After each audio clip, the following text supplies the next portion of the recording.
Yeah, so you were just in Tennessee for a sales kickoff, huh?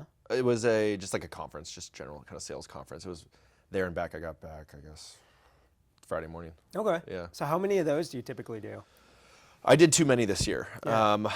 Like I said, it'll be 50, 60, 55, 60, somewhere in that range of plane flights this year. It's always January through May is SKO season. Yeah.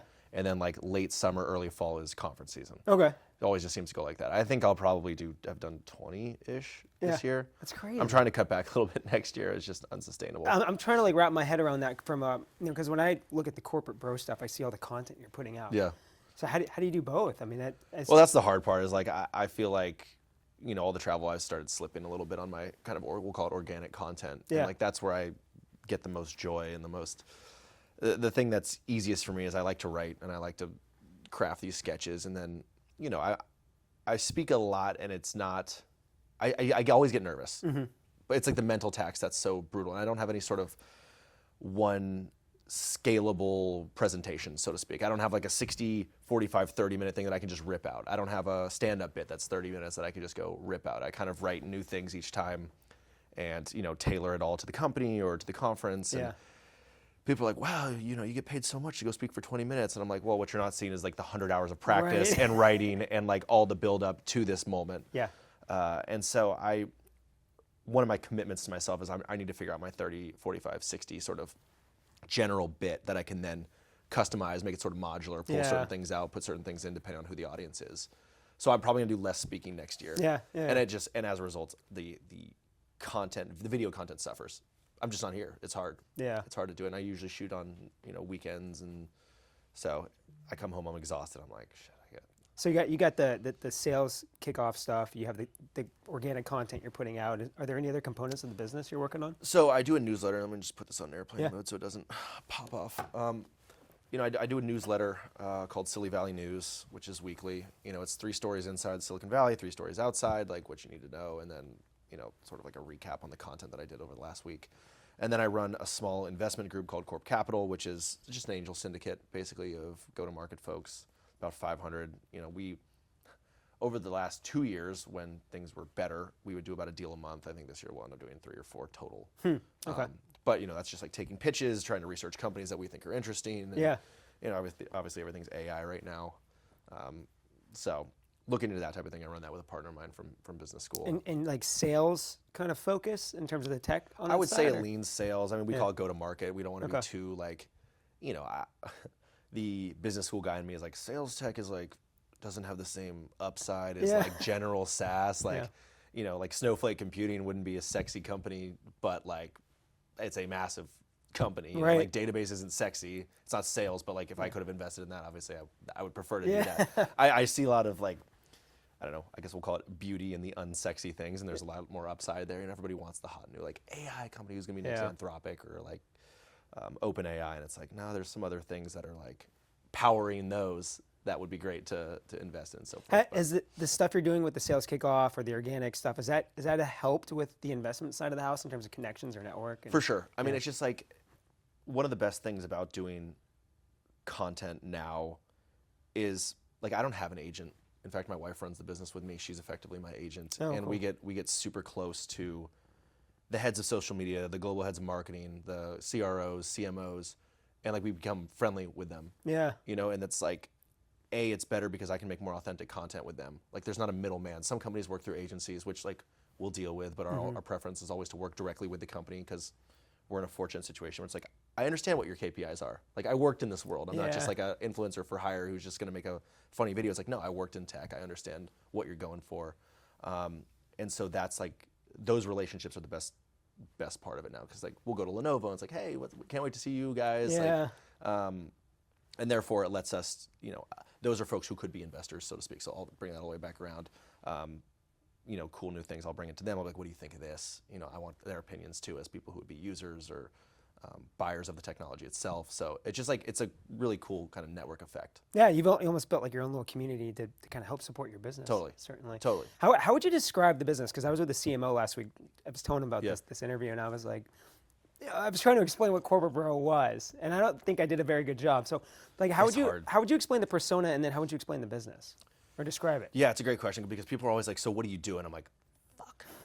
Like, what do I do? Yeah. How do I say this without sounding like a huge douchebag?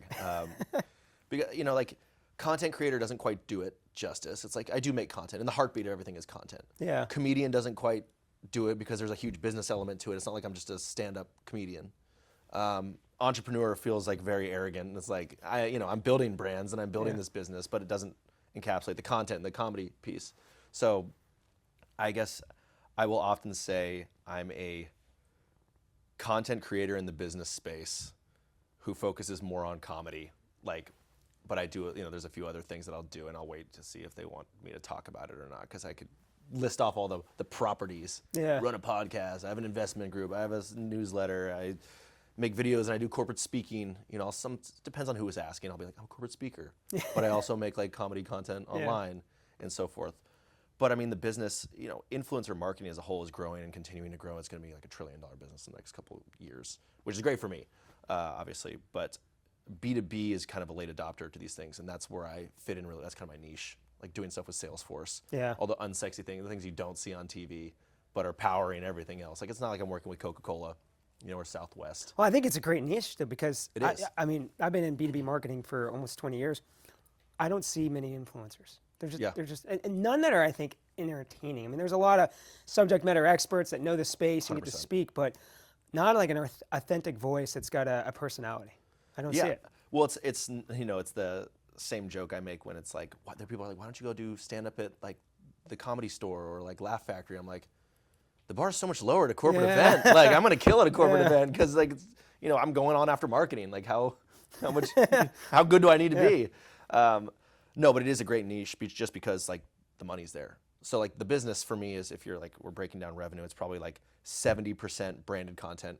Salesforce hires me for Dreamforce. I make a few videos. I interview the CRO of Slack. Like, that's a whole package of different things. The speaking is probably, we'll say, the next 20%, and then the last 10% is somewhere in between, like getting hired to act in certain things or consulting or writing. I still do some consulting stuff for early stage companies just so I can kind of A, use the MBA so my parents aren't disappointed in me, but B, like just have my ear to the street on what's going on. Because it's like, how do you stay relevant? Like, I got to talk to people because I'm not on the sales floor.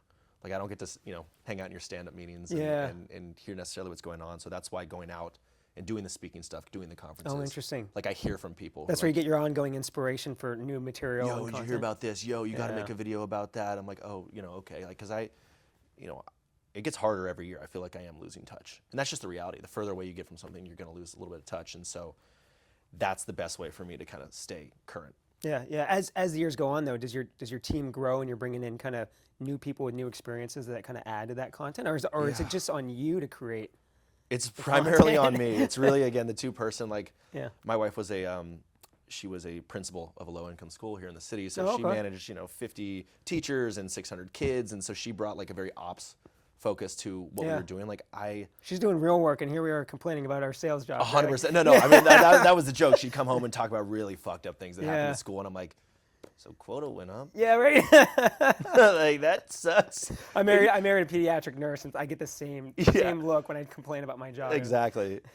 But bringing her in helped us kind of, I would say 3x revenue. Wow, like really? we are like the whole thing running, like it's a 7-figure business. I mean, there's like a lot of costs that go into it, and I still do all the writing, I still do all the editing, I still do the primary acting. Most of the people who act in the videos with me are friends, family. Oh, really? The guy you mentioned Knights of the Conference Table earlier. That guy walked up to me at an airport. I was flying back from LA. The manager? The manager Yeah, guy. really. He's fantastic. He's a senior director He's at Salesforce. He's not a paid actor? No, he's a director at Salesforce. But he comes up to me, he's like, hey, like, I know this is weird. Like, I work at Salesforce, but I'm trained. Like, he worked at, I don't know if you're familiar with Groundlings, but there's like, Second City is like, I know Second City. so Groundlings and UCB, those are like the three kind of like comedic improv, training, breeding grounds for actors now in LA and in Chicago and things like that. And he's like, I went through Groundlings, like, if you ever need someone, he's like, I've been in Salesforce for whatever, 10 years. Yeah. And I was like, well, how good's your British accent? And he just like rips it out on me. I was like, all right, I got to board this plane, but like, I'll email you. Do you live in the city? He lives like San Mateo. Yeah. And so, brought him in, and he was great. He crushed it. That's so it's always been very like trying to be resourceful, like finding people who let me use their offices on the weekends, like finding people who are just willing to come in. Yeah. And that's how it's always, been. Wow. We haven't really paid actors. I mean, I'll pay if I have to do an ad for a company or something. I will always pay my friends and family for their time. How do you manage your time? Because I mean, you're doing all these different things, right? And but I mean, you must just need time just to sit down and think and write too, right? So 100%. How you doing all that? And I think like, candidly, this year really put that to the test. Like I think this is the last. So I go to San Diego this Wednesday through Sunday. It's it's a bachelor party, but I've traveled so much this year. I got into a really dark place because I wasn't doing the things that sort of fill my soul, fill my cup, which is the writing, which is the making things that I want to make, not writing an ad for this company or like going to speak at that company. It's like everything comes, the heartbeat is, again, the organic content that I make for me, that I make for salespeople and go to market world. If I'm not doing that, I get in kind of a dark place. Yeah, okay. And so next year I need to do better. Yeah. I just people are like, oh, it must be so, they don't realize how long it takes to make a video and just how much time this whole thing. It's 7 days a week and it's nice. Like, could I go golf on a Tuesday morning? I could. Yeah. And I have before, but then I'll work into the night. We work Saturday, Sunday. It's kind of working where there's time and then fitting life in between. You're just grinding right now. Yeah. So and I did a bad job of managing my time this year. Yeah. A really bad job. Wow. Yeah. So going back, how'd you get here? Was it just a hobby you were doing on the side? Is this something that you saw a vision and you what did that look like? 'Cause I knew you were in sales first. I wish. How did that? I wish I could tell you this was like a grandmaster plan. Some genius who's like, you know what? I see a hole and I got to fill it with niche tech sales content. That's the Stanford answer, right? You're in business school. You got this idea. Yeah, I mean, I do think that helped in the end, but ultimately I was the kid growing up who made home videos for my friends. Like my love language was always just like, let me make videos. Even in college, we used to play pool basketball. We had this disgusting pool at basically what we'll call a frat house in our backyard. Yeah. And we set up one of those plastic hoops and we'd play 2-on-2 and it was so physical, but I would set up a camera and I would do highlight reels, so forth. Growing up, family would come into town, cousins. I would just write a stupid video and we would make a home movie. And so at Oracle, 2013, Vine was a thing and I just decided, I was looking around, I was like, what the I had no idea what business development was. I was a washed up athlete, and so I ended up in sales, not knowing it was sales because they called it business Oracle? At Oracle. That's the most competitive place to be in sales. And that's where this all started. So I was like, this place is absurd. Yeah. Everybody here's a corporate bro, and I didn't mean that in any gendered way. Everyone here's a corporate bro, the guys, the gals. Everyone's 20 to 40 years old, selling tech they don't understand to Fortune 100 CEOs. I'm going to make videos about this because this sucks. And so I made it for my team. It spread to other teams and just became a thing. And then I randomly had an article that was written about my account. It was like, Corporate Bros, the account you need to follow today. And that was the first time I jumped outside of the company. Oh, interesting. And it became, I was like, because I was always the goofy weirdo kid growing up. People were like, oh, it's funny because it's Ross. Yeah. That was the first time I ever had the proof point of, oh, this is actually funny to people who have no idea who Ross is. There's other salespeople out there, I guess, that are resonating with this. I didn't realize the opportunity that was there. I didn't intentionally do it. It was just for my own personal. It was all on Vine at the time? It was all on Vine at the time. Yeah, It was my own catharsis because sales sucked at the time. That was it. And it just turned out it sucked for a lot of people too. Yeah. And it kind of grew from there. But that filled your bucket though. Totally. Yeah. I had to, that was where I was clearly passionate. Nobody ever pushed me towards, this isn't like a knock on my parents, but nobody was like, oh, you should go to film school. No, it's like, I'm going to be a Major League Baseball player, and if I'm not a Major League Baseball player, I'm going to be successful in business. My mom's a senior executive. She just retired. That's what I'm going to do. What does that even mean? I don't know. Yeah. I always just if I don't play baseball, I'll go to business. I don't know what that is. And that's just how it ended up. Wow. So it's just a series of, I guess, fortunate events. Yeah, yeah. Well, I want to ask some personal questions now. I do a little lightning round, just quick questions, get to know you. I got 4 for you. Okay. Ideal vacation spot. Anywhere there's a couple good golf courses. Okay. So big golfer now. I'm a big golfer now. Yeah, okay. I play a lot of golf now, well, when I can. It's, like I said, it's very seasonal. Yeah, it doesn't seem like you get much time for it. I don't, but it's after this week, through the end, November, December, I golf a lot. Yeah. Because that's when I don't have anything going on. Then January through May is terrible. June, July, part of August, I golf a lot again. Yeah, and then I shut it down. So I get 2-month chunks where I golf a lot. All right. Did you have a nickname growing up or playing sports? Yeah. It's a funny story.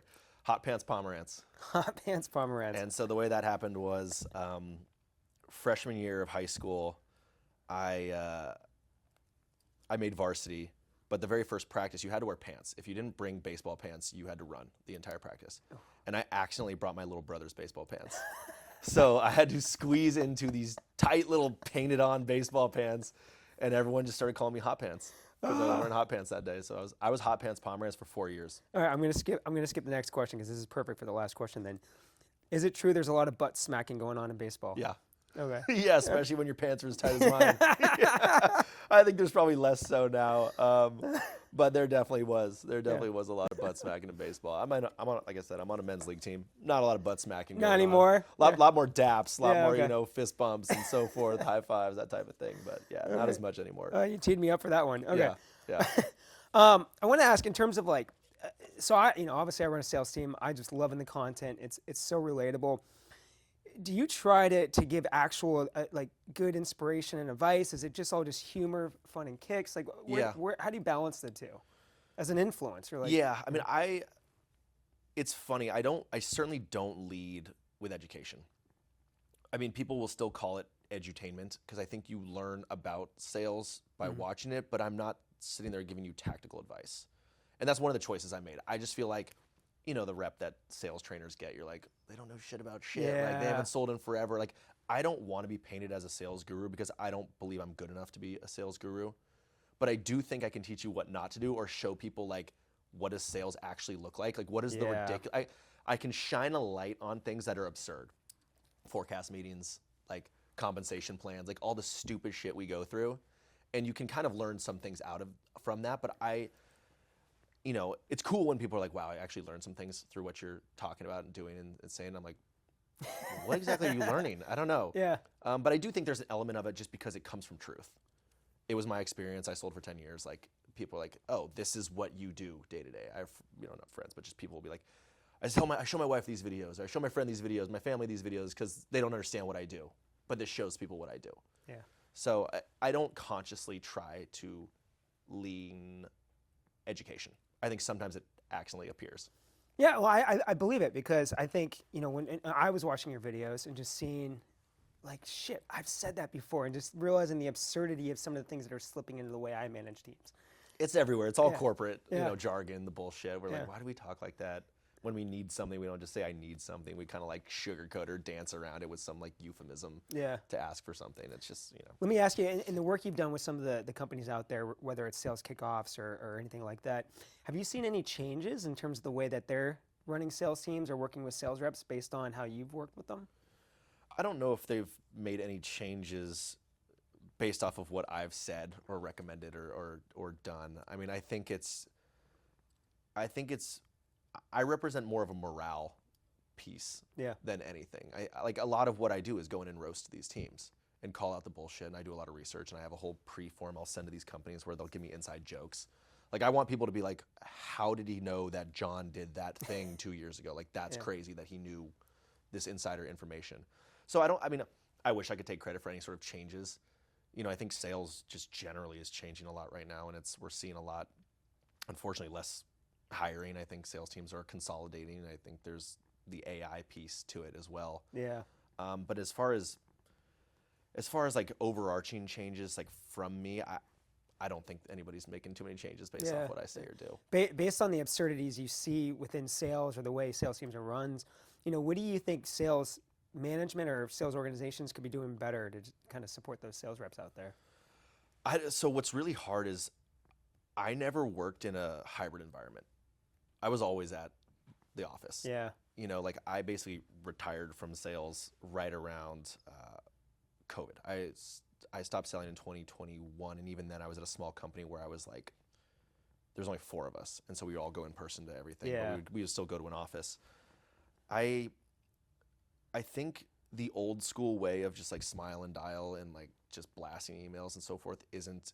I think it's working less and less. We're all seeing it's diminishing returns, and I think one of the things that a lot of people aren't encouraging, because I get it, because it's cringe and it's not good for everyone, but it's building a brand, like building your, call it a LinkedIn brand, becoming a subject matter expert. Like, it's not for everyone, and a lot of it is super disingenuous and just doesn't look good, but it is such an advantage for people who are able to harness it. The opportunities start coming to them, people that get trusted, and the content they put out feels valuable to prospects.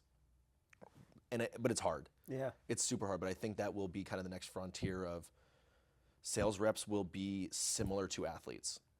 They already are treated like athletes in a lot of ways. I mean, I guess from like the money, prestige standpoint, but I do believe you're going to see people with brands get not traded, but like we'll pay you more, we'll bring you in. And I think sales teams will be just smaller, but you'll have sort of like a SEAL team 6 of sales folk who are just really good. So authenticity brand at the individual sales rep level or the sales organizational level or both? Or both? Okay. Both. Interesting. Both. I mean, I think from the sales rep level, even, Yeah. Like we've seen some folks out there on LinkedIn who are really good, and then these companies are like, you're putting out this content all the time, and you're also selling. Like that's a huge value on that. But then a lot of times those companies won't pay for that extra value. Like your sales rep, your comp is 100 OTE. Yeah. Like that's what you're gonna get paid. But these other folks, the people making the content now are like, wait, the value I'm bringing, I'm doing more than your marketing team's doing. Yeah. And you're starting to, so I think that will be the longer term future of sales. Less sales reps, higher paid, better at what they do. I think the human touch is still going to be absolutely imperative, especially when buying something expensive. Nobody wants to transact $1 million without talking to a human. Yeah. Even if they pretend they do. And that's what you're seeing even with the whole AI adoption and new SaaS AI tools coming online. That human touch is still going to be important. It's still important. I think transactional things, if you're selling something, I don't know, it's like, we'll just make up a number of $5,000 or less. Like people will transact on that self-serve style. But anything more than that, I still believe people want to know, is this a fit for me? Am I making a mistake? Like what are the nuances of this that I need to feel comfortable buying this? Yeah. And so I still think salespeople, maybe it's more customer success. I think SDRs are in big trouble. That outbound sort of motion is going to be automated, and we could get real philosophical on what the internet's even going to look like when everything's AI, and just like when AIs are talking to AIs and there's just so much garbage content is, what that's going to look like. I don't have the answer, but it's no, I mean, I get it. I mean, we have a big conference business, and these are CIOs, right? So I mean, these guys live in tech. Yeah. And they're flying in for the conference because at the end of the day, they want to talk to their peers. They want that human to human. Hey, what are you doing? How are you figuring this out? What are your challenges? And that business is growing. Agreed. Yeah. And that's actually a really interesting point. I was talking to a few companies because I'm like, hey, is this booth worth it? Like, are you guys they're like, we're doing 2/3 of our number at this weekend, this week conference. And I was like, holy shit. I guess that makes sense, right? If all the prospects are coming to town, this is where people meet people, and it's cliche, the steak dinners, but drinking together, all of those things, they do lead to better outcomes. Yeah. Just that human piece. So that actually makes it, I would agree, and that kind of confirms what I'm hearing from other folks. I want to dig in a little bit on the authenticity stuff. So, obviously a lot of your stuff is funny. So you utilize humor. Sometimes. Yeah, I think it's funny. Try. How does that play into brands that are trying to be authentic with their audience? What role does humor play in authenticity, especially as a influencer? So there's actually a course about this now at Stanford. It's called Humor Serious Business, and the number one tool of influence is humor and levity, and how to lead with levity. And the leaders you see out there that are very genuine and can bring they're intense, they're smart, they're good at what they do, but if they can bring levity to it, it is enormous. There is actually studies around company performance being better as a result of things like that. You can reach people through humor. I think this isn't get political here, but Barack Obama is hilarious. Yeah. He's objectively a funny guy, with a great sense of humor, but also a leader. Well, he's got that famous mic drop moment, right? And it's that's he makes a meme that I still use today, right? Right. Yeah. And you're wow, I wish more people who held powerful positions could be more, I don't know, self-aware and make fun of themselves and that type of thing. So to go back to the original question, brands struggle with this. Because you get product marketers involved who are we want you to say, sorry, Dell, I don't want to throw you under the bus, but I'm going to throw you under the bus. Dell was always you have to say the Dell Latitude 9330. Yeah. You can't say Dell laptop, you can't say Dell computer, it has to be the Dell Latitude 9330. And so I'm how do I make a funny sketch where anybody in their right mind would authentically say the Dell Latitude 9330? Yeah. And I didn't, and I made a video, and the number one comment was wait, which computer is it? And then I'm yeah, fuck me, I get it. It didn't perform that well, obviously, because it's well, thanks to my Dell Latitude 9330. Hey, can I take a look at your Dell Latitude 9330? Product marketers get involved. They want their voice to be heard. They want their jargony bullshit. And then you've got the social team who's like trying to balance the two. They're like, hey, we want you to make your content, but like, is there a way you can like sneak in this sort of language here? And it's like, authentically, no. Yeah. But you're paying me a lot, so I'll do it. Is that what you want? Like, it will perform less. I will tell you it will perform less, but you're paying me, so I will do it. And they're like, well, yeah, like, can you just do it? Like, I know it's not ideal. Like, okay, fine. Everyone's got a price. But again, that goes back to like having those relationships with the stakeholders. Like, guys, we can't put this product marketing languages. Maybe I can show it in a funny way. And people aren't going to be like, ugh, Dell Latitude 9330. Like, let's just show how the computer, the laptop, whatever you guys want to call it, device is useful. So it's always a battle. It's always a battle. Are brands just taking themselves too seriously? Is that kind of the roadblock there? Well, there's like the joke that I always make people like, hey, Corp, we really want you to just like come in, like do your thing. Cool, I'll write up a script. Hey, so we like that, but here's what we're actually thinking. Okay, maybe just come in with what you're actually thinking and just tell me you need an actor to act and do what you like originally, your little product marketing thing. Some companies do get it. It's usually the smaller ones, right? They can take bigger swings. Salesforce can't risk their brand being blown up because I say something stupid. Yeah. You know, they're like, say the product marketing thing. We know it's not going to perform as well, but it's going to perform better than our own organic content where we use the same language. Like, it's all relative. Like, their performance against something I would do versus they would do is different. But then my own performance against myself, I'm like, this is performing horribly, but they're like, we love this. This is doing great. Compared to what they would do. Yeah. Right? So like you have to kind of change your, you know, your barometer depending on who you're working with. But the smaller companies like, just do your thing. You can swear, you can do whatever, because they need to. They need to break through the noise. So what would your advice be for larger companies that have to balance, you know, the risk of the brand versus not diluting the authenticity of the influencer? Like, how should they be working with you? Yeah, I mean, assuming an influencer isn't going to say something offensive or like, you know, I'm like, okay, if you don't want me to swear, totally fine. Like, that's not a hard thing for me to do is not swear. Fine, I'll do that. Let the influencers do their job. Like, and not to sound too arrogant, but you wouldn't hire Picasso and tell him what to paint. Yeah. Like, you just wouldn't, because he's good at what he does. Like, let him paint his thing. I think a lot of them are trying to find, and I understand because CMOs are like, what's the results of influencer marketing? What's the ROI? Like, what are we spending on and why is it working? The same ones who buy billboards like on 101 and spend hundreds of thousands of dollars. What's the ROI of that? Or having a stupid little picture of your product in Oracle Arena, people walking by. Like, what's the ROI of that? Tell me the ROI of that. I think it's just like these companies, at least with an influencer, you can build up a feeling. And it needs, you can't just, like, one-offs are hard. You do one video and it like can either perform well or perform badly. Yeah. A lot of times you don't know because of the algorithm. But if you let a bunch of influencers do their thing and feature your product and do it in the way they want to do it, like that builds kind of brand equity over time.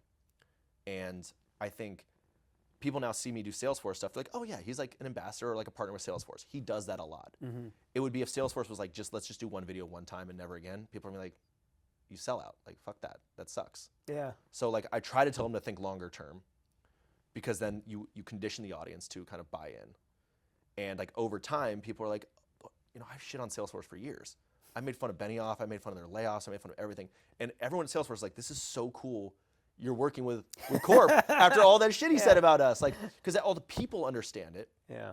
Even these senior executives are like, so true. We do that shit. It's so true, all that shit you say. But like publicly, we can't like endorse you saying that. But just working with me for them is very self-aware. So like a lot of people internally, they're like, this is freaking awesome. My audience is like, oh my God, after all that shit you've done, like this weird full circle meta component of me working with them. Yeah. It's like a really cool story. There's lore behind it. You know? I think it also proves the authenticity of what they're doing. Exactly. Right? Exactly. And so it sounds like instead of having coming into a transactional, hey, we just need an influencer video, it's more like forming a partnership and a relationship over time. Exactly. It's just like working with your prospects. Like, you know, you get close with them, you go to your conferences, you meet them once a year. It's like good to see them. It's genuinely good to see them. They enjoy working with you as people. I'm sure they'll have complaints about the product or whatever it is from time to time, but they're way less likely to churn. Yeah. Just because you have a good relationship. That's life. Now, right? do you pick and choose kind of what partnerships that you go forward with? Yeah. And what does that look like? I mean, like it's, I'm in a very fortunate position where I can turn down most things. Yeah. You know, or if they don't meet the rate I want. Like, I think it's hard because when I was playing, I played independent minor league baseball, so like the lowest level of baseball that is professional. As soon as I was getting paid, it became a lot less fun. Like I was playing for my life every day. I was like, oh, if I play badly, they're going to release me. I'm going to get cut. And then I go play men's league and I'm like swagging and balling and it feels good. It's like, that's what's fun. So similarly, like spending my creative energy on something that feels inauthentic, that feels like a brand, that has the product market, like hurts my soul a little bit. Like I'll do it. That's the business. Like I'm running a business here. I need to. Yeah. But what I'm in a fortunate position where I can turn down a lot of those. They're like, you need to do it this way. You want to, we'll do it that way. And I'm like, I don't want to do that, so I'm not going to do that. So I can turn them down. Yeah. Which is a very fortunate position. So it sounds like the sales kickoff stuff, a lot of pressure. When you're doing the partnership stuff, not exactly as you want to be, not as fun. Sounds like the organic, just the way you want to do things, is what really gets you. So, yeah. What does the future look like? What would this look like in 10 years if you had your way? We're talking like TV deals. I mean, if I could make the SAD series, the Sales Are Dope series, a TV series, I would love to do that. Yeah. I would love to write stuff, or even like I think Nights at the Conference Table could be a hilarious animated series about the corporate world. Most people work. I think workplace comedy always will have a place until the robots come and take over, and then we're all just like, what do we do now? I guess we make art. Yeah. That would be the long-term goal. Mm-hmm. I don't really know what else happens outside of this. I think it's really cool because there's no blueprint of what I'm doing. It's also terrifying. Like I miss the corporate structure. Hit your numbers, get promoted. Hit your numbers, get promoted. Hit your numbers, get promoted. There's like a track. And every time I feel like I reach the ceiling, like some other weird little avenue comes and it's like, oh, let's go explore that. And it kind of like, it's like this weird like zigzag of ascent. And so the short answer is like, I don't know what the future looks like. I would love to do TV. Yeah. I don't know if TV will ever be an option. As creators get bigger and audiences for those creators get bigger, you're like, wait, I have a bigger distribution channel than a lot of TV shows. Something that goes on like Roku or something. Like, and you realize like, I'm already doing kind of what the dream is. Like just because it's not on TV doesn't mean it's not like making something that a lot of people watch. Right. Like, isn't that the goal? Like make something you want to make and have a lot of people watch it. So I think you always want what you don't have, no matter what. If you played high school ball, you wanted to play college ball. If you played college ball, you wanted to play minor league ball. Minor league ball, you want to play major league ball. You want to play major league ball, you want to be the Hall of Fame. So I think it's always just for me kind of exploring what are new little content styles that I can make, what's inspiring to me. And the answer is I don't know. But would I love to be on TV? Would I love to have a running show for 10 years like Silicon Valley? Yeah.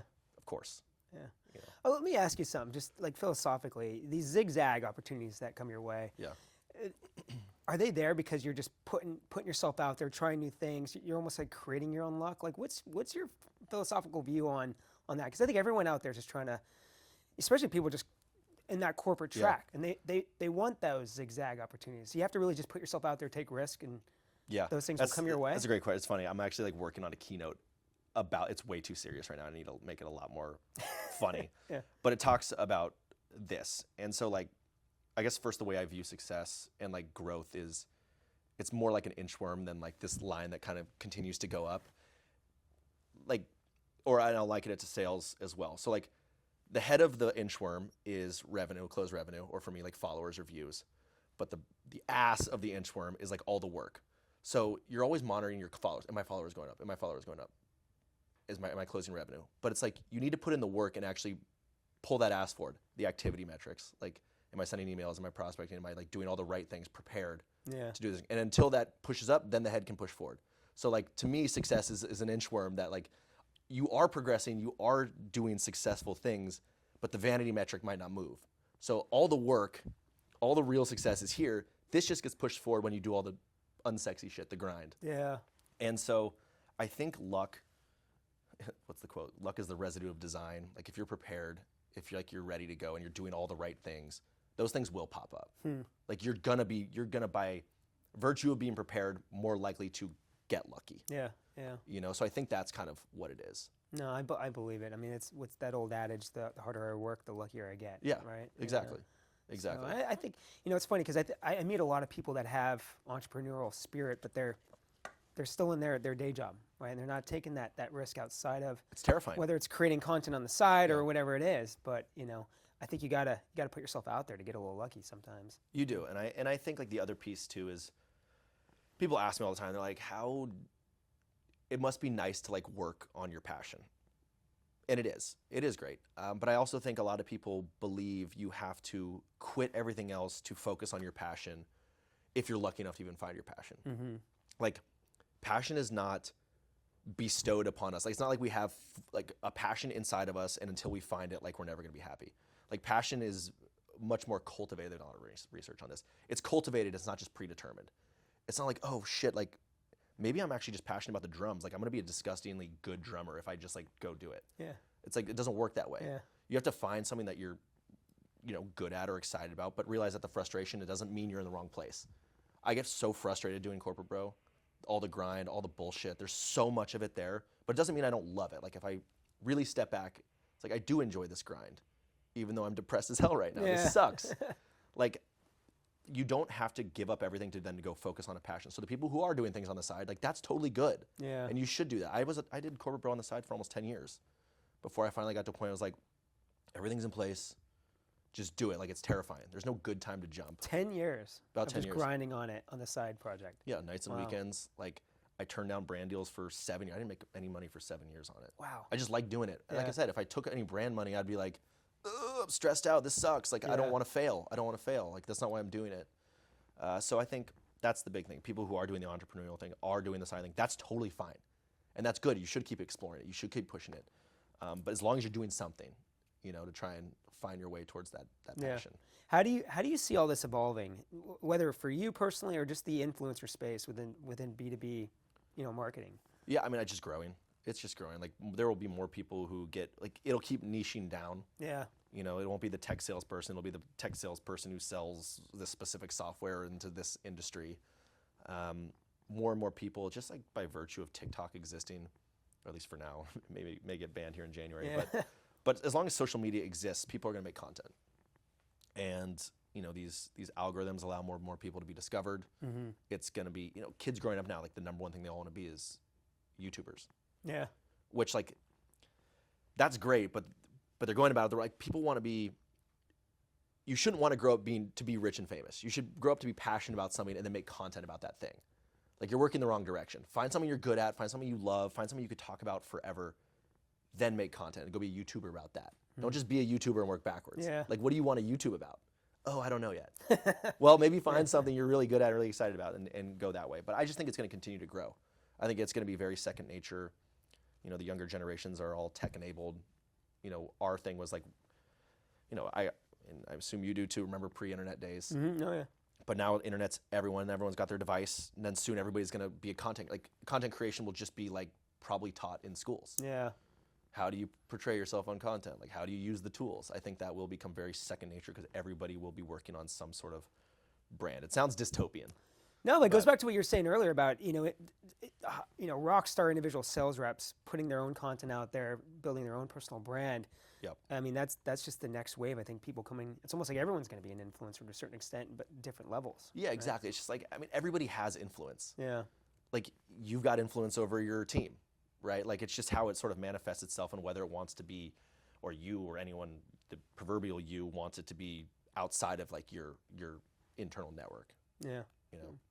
What are you most excited for next, specific to corporate bro in the business?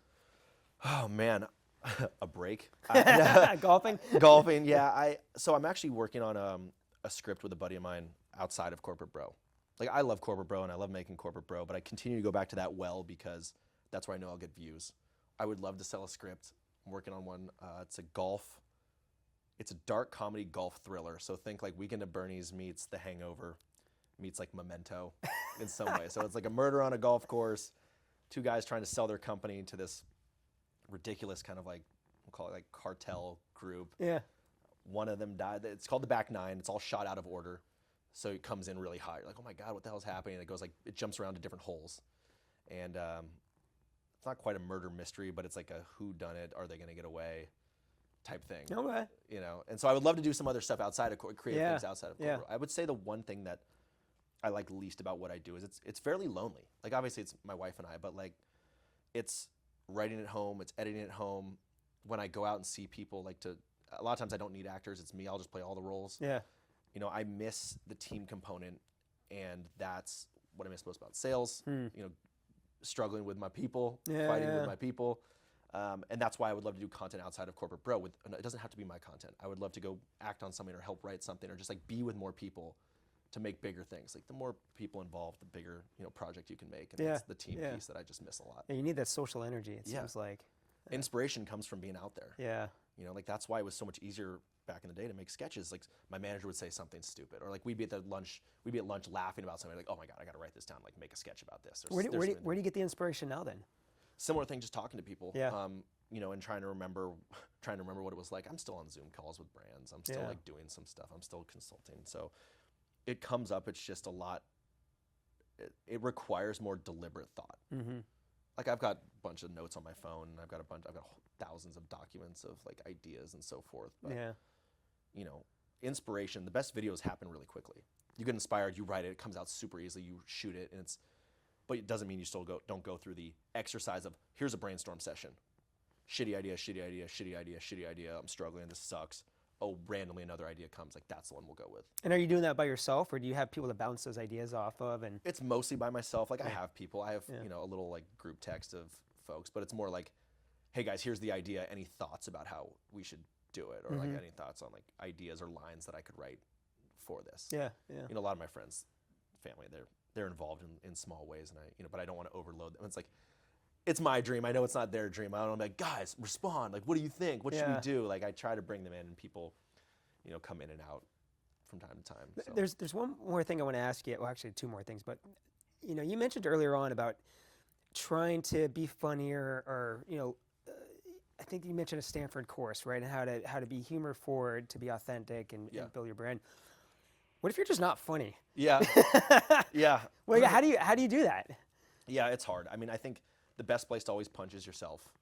Calling out little things that you're insecure about, I think, is always a really good way. It's cathartic just to put it out there, because you know, it's what does Eminem do in 8 Mile? He like raps about himself. He like, instead of, you know, getting torn apart by the other rapper, he says everything about himself that like the other guy would have already said. Yeah. It's very self-aware, and the other guy's like, well, now what the hell do I say? Because he already just roasted himself. Yeah. So I think that's like a good way to do it, and it's also just enabling other people who are funny to be funny. Talk to the person who is funny, who does have the thing, hey, like, what's this like stupid little thing we could do? Like, you're super good at this. Like, can we do something kind of silly together? Like, you put them in front for a second. And it does take a little bit of time getting comfortable. Like, what if it misses? I make jokes all the time that miss, and my usual thing is like, yeah, my mom said that one was really bad. I guess she was right. Like I owe her a call probably. Like, you know, like fall on the sword. Like, yeah, that was a terrible one. And everyone's like, yeah, that was a terrible one. Yeah, well, you know, like that's the other pieces. You know, if it misses, just own it misses. Well, it's like the Michael Jordan thing. You know, he talks about all the shots he missed, right? To make all the ones he made. Yeah, no, that makes sense. I think, yeah, because I don't view myself as being that funny.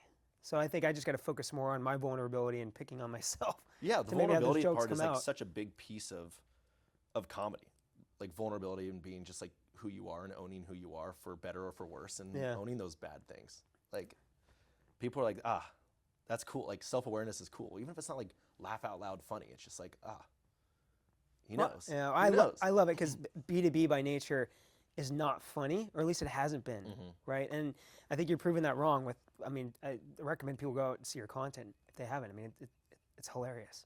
Thanks. So last question is there's a lot of bullshit in our world. Yeah, it is. So I live it every day. Yeah. You know, and it's like sometimes you just got to laugh at the little things too, which I tell people, because we get so caught up in how serious all this stuff is, and I mean, some of it's just ridiculous. No, I mean, totally. And you have to realize, like, nothing we do. We talk about fire drills. Nothing. No one's gonna die. Well, that's it. You married a principal. I married a nurse. Like real consequences. Real consequences. Right? Like, oh no, this is my number. Like, you're gonna be fine. Yeah, it's gonna be all right. I know. Oh, the email didn't send correctly. Oh, I said something stupid. Like, another steak dinner. Yeah. Exactly. Like things could be worse. Yeah. Well, Ross, this has been a lot of fun. My last question for you is just, what advice do you have for people out there? And that could be anything from golf tips to work related sales tips. Get super jacked. No, I think like. One thing that was always difficult for me and that I got a lot better at over time was not attaching my personal self-worth to my professional performance. So in sales, like if you're missing your number, like I would just go home and be so depressed. I'm like, I'm a piece of shit. I suck. Like it's like, leave it at work. Like there's plenty of people who love you. Like you're not just your number. Yeah. In the same way, like I really struggled in baseball. As a starting pitcher, if I pitched really well, I was king of the world for a week. Until my next start. If I pitched horribly, I was the worst player in the world. I should quit and retire. I was just down for the week. Same thing with videos. If a video comes out and tanks, like I still struggle with it. I'm like, I'm not funny anymore. I've lost it. Everyone hates me. No one's thinking about you, but you, right? And so for me, it was just learning to detach my professional performance from my personal self-worth. Do you have to remind yourself of that all the time, still constantly? All the time. I mean, people like, I go to therapy. I have an executive coach. Like, I work out a lot. I play sport. Like, all of that is to help like maintain just me being happy and doing the things that I do. Like, those are all just requirements. It's like eating vegetables. And I love those things. Like, would I prefer if I didn't need them? Sure, of course. Would I like to be jacked without working out? Of course I would. That'd be great. Yeah. Would I love to have a bunch of money without working? That would be cool too. We all wish that, but that's not how the world works. So there's a lot of things that I do to just keep myself where I need to be, and you know, I do have to remind myself. No, I appreciate that, because I mean, I think people can go online, they see you have an IMDb page, all the content you're putting out there, how successful you are, but I think your openness on the vulnerability side with your humor just shows kind of how authentic you are. And you know, even at someone that's doing everything you're doing still has to invest the time in the mental health, the physical health to like maintain 100%. That level of happiness, right? That goes back to what you're saying, the work end of the inchworm, right? Yeah, exactly. That's exactly what it is. And I think like all the time I'm like, what the hell am I doing on this stage? What the hell am I doing like here? Like, I have no business being here. And then you realize like nobody knows anything about anything. Yeah. And you're like, that's just how it goes. Like, the imposter syndrome never really goes away for me. But you know what? That's like, I think everybody deals with that. And that's the other piece, is just like the perspective that you're not the only one. Well, you're putting out awesome content. You're making people laugh. And I think there's something to be said about actually impacting people in a positive way in this world, especially today. Trying. Marketers, not so much. I roast them pretty hard. You know that they're also your customers a little bit too. I know. It's so true. They're like, I wish I could talk to my customers that way sometimes. Hey, just try it. Yeah, I know, right? Those CIOs, they don't love humor. Yeah. Those are not the funniest folks. Awesome. Well, Ross, thank you so much for coming on the show. I really appreciate you having me. Thank you.